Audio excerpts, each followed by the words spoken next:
Listen to this truth. We are growing by the day, and our viewership keeps growing on our different platforms. We are inviting you to advertise your goods and services with us at incredibly low rates.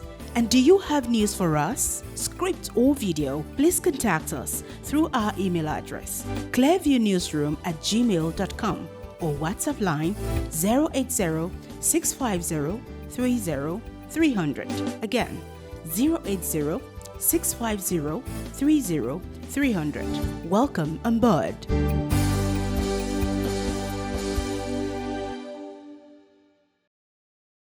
Hello and welcome to Clearview Television. We are reaching you live from Nigeria's capital city, Abuja. Following the tragic death of Nigeria's Chief of Army Staff Lieutenant General Ibrahim Tahiru and 10 other officers, the Biafra Nations League (BNL) has sent a strong message to President Muhammadu Buhari, the Inspector General of Police, and all service chiefs, describing the deaths as a lesson. Clearview TV had earlier reported that Lieutenant General Ibrahim Tahiru died in an air crash at about 6 p.m. on Friday, May 21, as a military Beechcraft 350 carrying him went down at the Kaduna International Airport, claiming all passengers, including the Army Chief's aides. In a statement signed by BNL's national leader, Prince Will Chimezie Richard, the group said it will not pray for the deceased to rest in peace. According to them, Tahiru had ordered a shoot at sight against the Biafra agitators in the southeast and south-south, especially in Imo State, where the military is said to be conducting a 7-day show of force. The BNL said that Nigerian leaders should know that everyone has just one life to live, adding that everyone can die unexpectedly. The group said that the president and governors, including all service chiefs, are human beings who, when they die, would be buried like commoners.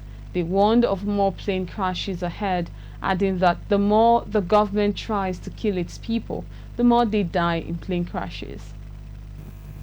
The World Health Organization (WHO) has stated that the supply of COVID-19 vaccines to the African region have ground to a near halt, leaving many Africans, including those more vulnerable to severe illness, death, and exposed to disease.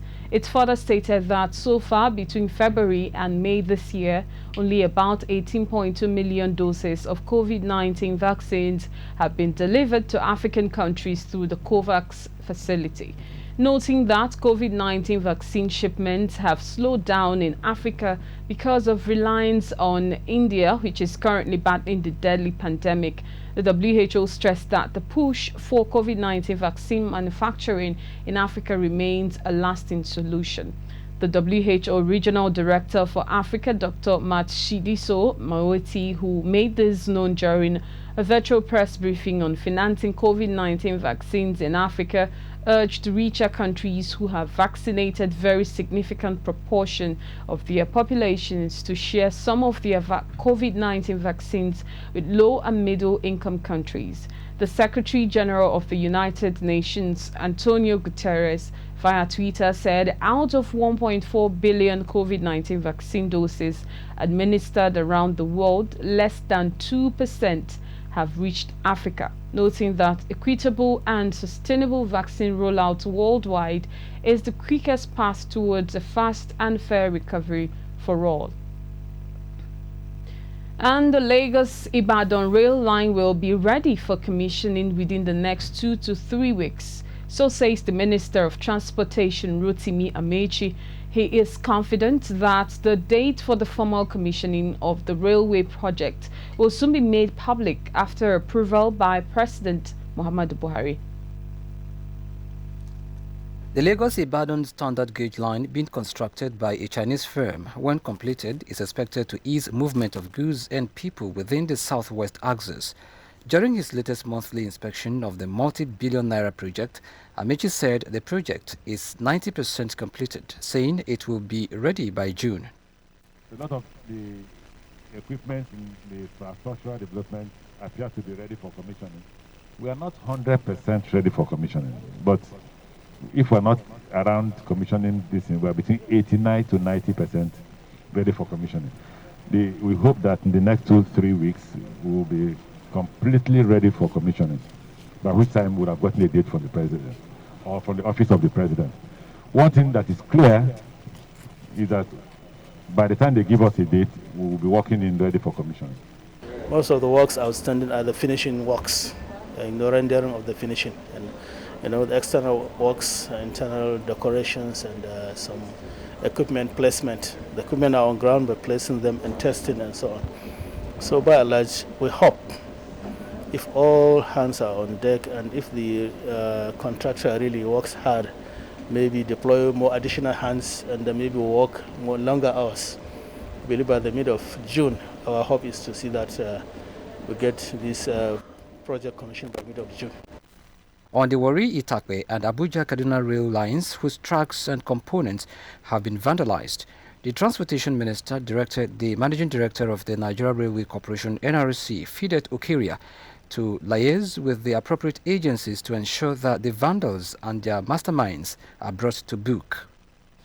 And I've told the Managing Director of NRC, arrest the buyers of the equipment. It is not enough. It's like those who said, why should the National Assembly punish those who pay ransom? If they don't buy those metals and slippers and all that, then nobody will come and steal. That's one. Two, we must approach the judiciary of all these states to have courts that can dispense justice readily. Commenting on ongoing projects by his ministry, Amechi said 11 railway stations are also at various stages of completion. He, however, appealed to contractors handling them to hire more Nigerians to get the job done within the agreed delivery time frame to address the current congestion and stress on federal roads across the country. This is Abuja, the fastest growing city in the world. Thousands troop in and out of this great place. So, where are you coming from? Far north, south, east, or west? Let's share this wisdom with you about where to stay, considering comfort, prompt services, and above all, adequate security. Zeus Paradise Hotel, number 1 Domenico Gicho Street by Cetraco, by Jabi Lake Mall, Mabushi, Abuja. We invite you to get details of this hotel from our website, www.zeusparadise.com.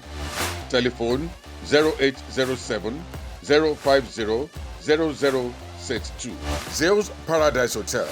Complete home away from home. Don't be trapped or take the position of special advisor offered you by politicians as the ultimate. Rather, work hard by developing your potentials and rise to the top, including seeking to become the president of Nigeria. This piece of advice is coming from the founder and CEO of a non-governmental organization, Center for Strategic Leadership and Youth Orientation, St. Leo, Ima Felix Emeka. As Clever TV's Niyimarayesa now tells us, the St. Leo founder gave the advice during a youth empowerment forum held at the weekend in Makurdi, the Benue State capital. After Anambra State, it's now the turn of the young people of Benue State to tap from the youth empowerment and human resource development programs by the non-governmental organization Center for Strategic Leadership and Youth Orientation, St. Leo. The program Think New Development for New Benue is the 5th edition by the organization. The hall of the Youth Empowerment Forum was filled to capacity. The founder and CEO of St. Leo, Iman Felix Emeka, lamented that the youths have been docile for long and needed to be active by consciously organizing themselves into a formidable team to ensure that their voices are heard. He said Benue State is particularly blessed with enormous natural resources that the youths can tap into to become great in life. For young people to develop their talents and translate it into actions, money must surely come. Nobody is with money. But when somebody has seen that without identifying with you, that he cannot achieve his goal, he will go extra miles to bring money to identify with you. And that solves their problem. I have taken time to educate young people of Benue that the problems they are facing, critical problems they are facing, insecurity, unemployment, and what have you, they can solve it by harnessing their population, harnessing their values, by coming together, building up synergies amongst themselves. The program director, Uche Madubiko, explained that since Leo decided to take it upon itself to reawaken Nigerian youth to rise up as stakeholders and contribute to the decision-making process to achieve good governance across the country, saying youth are strategic in the Nigerian project. What this program is doing now in Benue State is to see how we can build a united front, how we can mobilize these young people, give them the right training, provide the right resources, and see how they will be supported to become self-reliant. Not only that, to attain leadership position, because young people are needed in decision-making. While appreciating the efforts of the non-governmental organization, Benue Youth promised to take the bull by the horns to make things happen for their collective good. This program will give the youth the latitude to be self-reliant, to become a stakeholder, no longer a beneficiary. Because we learned a lot here. Most of us, young and innocent, who came, mature and fit, we are living. That means we've acquired knowledge, information that will transform us and help us to become a stakeholder in our society and no longer beneficiary. They say what a man can do, a woman can do better. So I believe with us in the office, we can do more. Even when the men are finding it difficult, we can help them with ideas that we have. I would say St. Leo is a big and a welcome development, because over the years, the youth of Okpoku have been looking for a voice, a platform that can enable them have a useful role in the community, in the society at large. It has always been our desire to be good citizens of this country, to be productive, but the insecurity is not giving us the opportunity to be who we want to be. So now this organization has come with a platform that will give us a voice that will make the whole world hear our situation. St. Leo has since September last year been coordinating youth in Benue State for empowerment programs with a view to offering them a platform to make their voices heard in all facets of national life. It's a wonderful experience interacting with the youth of Benue State here in Makurdi via St. Leo, a non-governmental organization, training them to be in control of their destiny, to be in the driver's seat. And from now, we hope that we're going to see a new Benue from the youth of Makurdi. Niyi Maresa reporting from Makurdi for Clearview Television.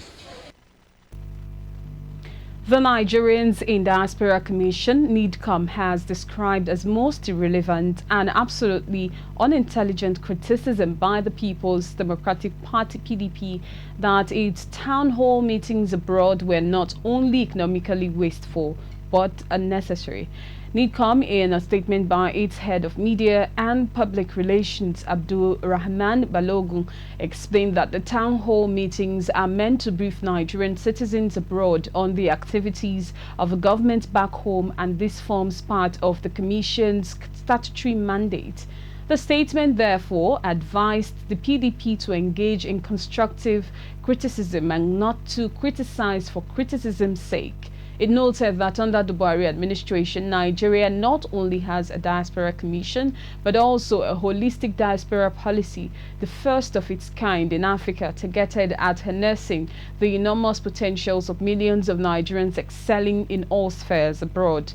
The statement said for the PDP to engage in politicizing every activity of President Muhammadu Buhari is in bad taste. It recalled that PDP first attempted to ridicule President Muhammadu Buhari by saying that the recent African Finance Summit in France had been cancelled, only to realize its folly and turning around to say that the president met with only government officials and not members of the Nigerian community. On the town hall meetings, Nidcom said the briefings are being held regularly in the 6 geopolitical zones in the country by various arms of government at all levels to inform the citizens on the activities of the government, and that the criticism by the PDP is ridiculous, ignorant, pedestrian and laughable. The statement further explained that the regular interface with Nigerians in the diaspora has not only led to a significant increase in their remittances, but their contributions to the economy, as well as other benefits accruing to the country. It therefore challenged the PDP to list its own achievements and contributions to the socio-economic development of Nigeria as compared to the enormous achievements recorded by the Buhari led administration. I am Prudence Okuna. Many thanks for joining us.